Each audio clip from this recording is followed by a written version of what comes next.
Hello guys, welcome to Nerdy Bacha. Today we are going to discuss UPPSC current affairs questions for prelims 2024 part 55, and I've already discussed 54 parts before this, so you can go and check the playlist out which is specifically created for prelims 2024.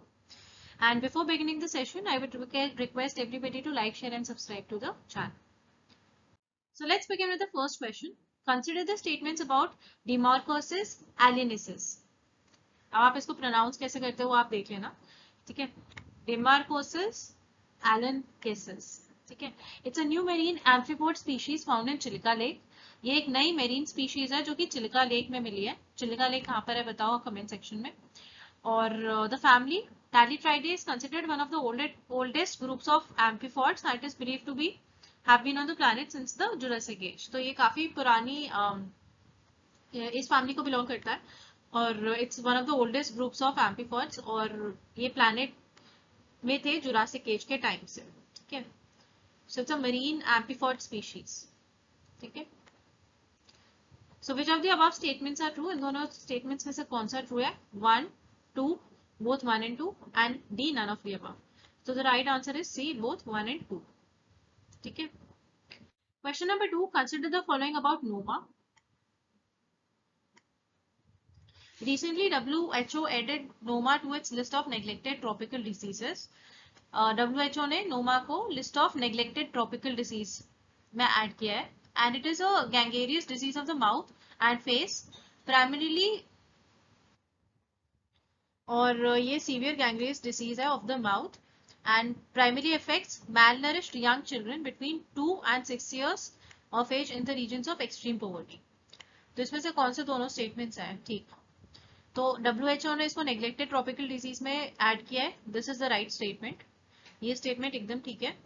और disease of the mouth है और 2 से 6 साल के बच्चों को ज्यादा effect करता है in the regions of extreme poverty. ये भी ठीक है. So answer would be 1, 2 both या फिर none of the above, C, both 1 and 2.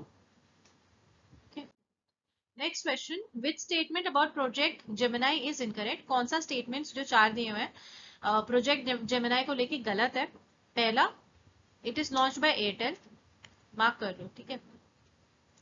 फिर it is the technology is capable of crushing different forms of information such as videos, audio and text. It gets close to the vision of AI that feels like a smart piece of software and more like something useful and intuitive, an expert helper or assistant.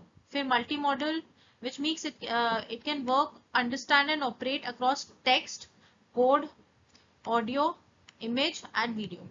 अच्छा, science and take में आप questions देखना, generally जो बहुत questions आते हैं अगर generalise statements है तो वो मेजरली करेक्ट ही होते हैं, ठीक है. तो थोड़ा सा आप अपना मतलब इंट्यूशन भी यूज करो तो भी आपका क्वेश्चन ठीक होता है.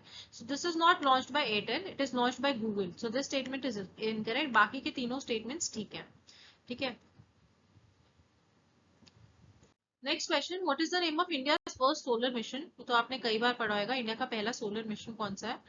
ऑप्शन है आपके पास आकाश, अग्नि, आदित्य L1 या फिर सोलर L1.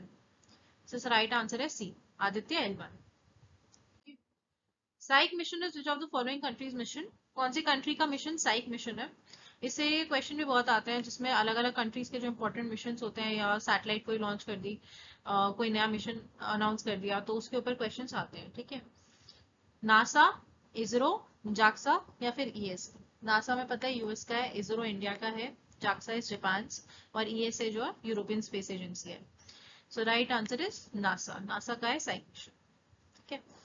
और साइक मिशन का क्या काम होता है. It basically aims to explore the asteroid Psyche which is located between Mars and Jupiter. Mars and Jupiter के बीच में जो एस्टेरॉइड साइक है उसको लोकेट करने की कोशिश कर रहा है, ठीक है. So here we have completed 5 questions and I'll be coming up with more such parts like this. Guys, please do like, share and subscribe to my YouTube channel. Thank you so much.